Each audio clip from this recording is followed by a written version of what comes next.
What is something socially acceptable today that might get banned in the next 100 years?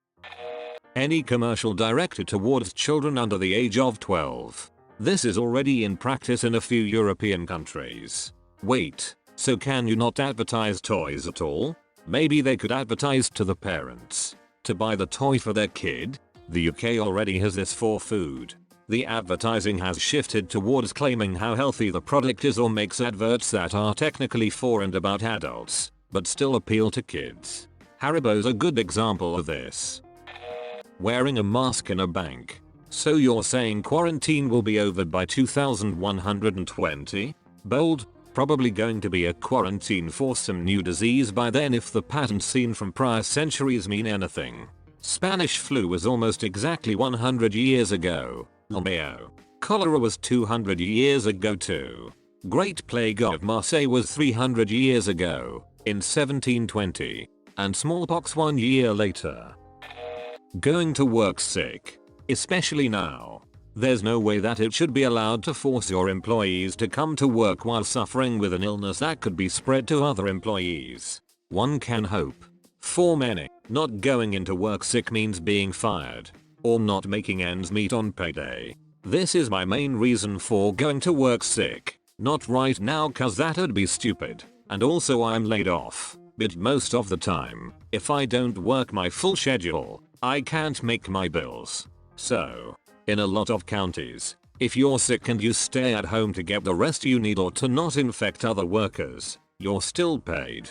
I don't know, that sounds like scary socialist communist Antifa takeover. I've never had to think critically in my life and I'll be damned if you try to make me start now. And you've been on Reddit for at least 15 minutes, so I am pretty sure I am well within my rights to shoot you as an American.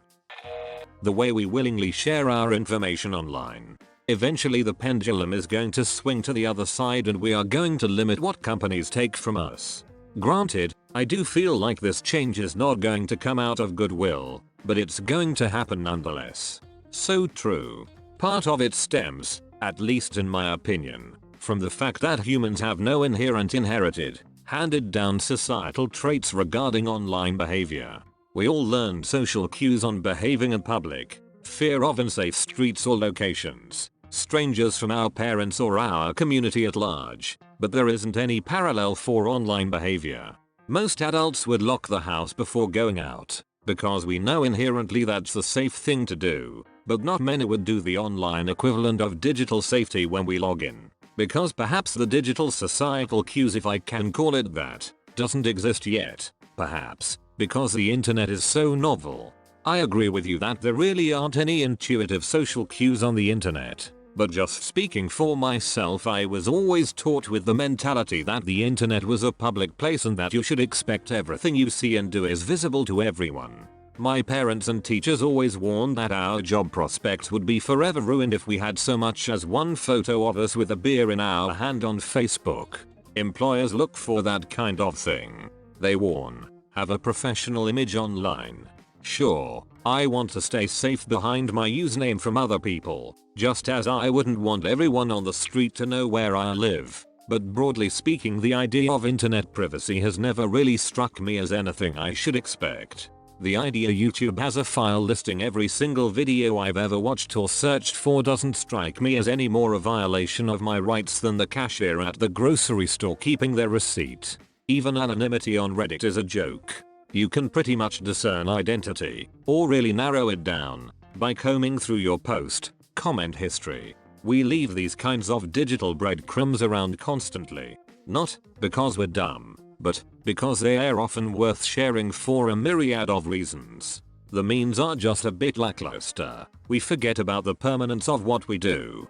Until now, it hasn't been too much of an issue, because there are just so many people, too many to comb through. But with the advent of AI, just think. My government, and if not them, a string of hyper-wealthy corporations with agendas, very probably knows that I am a homosexual from the data I have created online. No doubt they have that information stored somewhere, even though it's really of no use to them. But that doesn't mean that they will never have a use for it. And that's chilling. Another Holocaust would be leagues more efficient and deadly than anything Hitler gave us. Bump it up a notch. Ever see Captain America? Winter Soldier? Imagine a government with access to something like those carriers. Absolute, complete control. No revolts. No if we band together, we can. Nothing. Permanent authoritarianism with no hope for an end. Multi-level marketing. They should really be illegal already. Pyramid schemes are illegal, at least in the UK, and the only difference is that MLMs claim to be about sales. They're not though. The stuff they sell is so overpriced that no one sane would buy it. The sales bit is only there to argue they aren't a pyramid scheme. Which they are. I really hope they get banned soon. They often appeal to people with money troubles and make their problems worse. What keeps them from being technically illegal? Lobbying?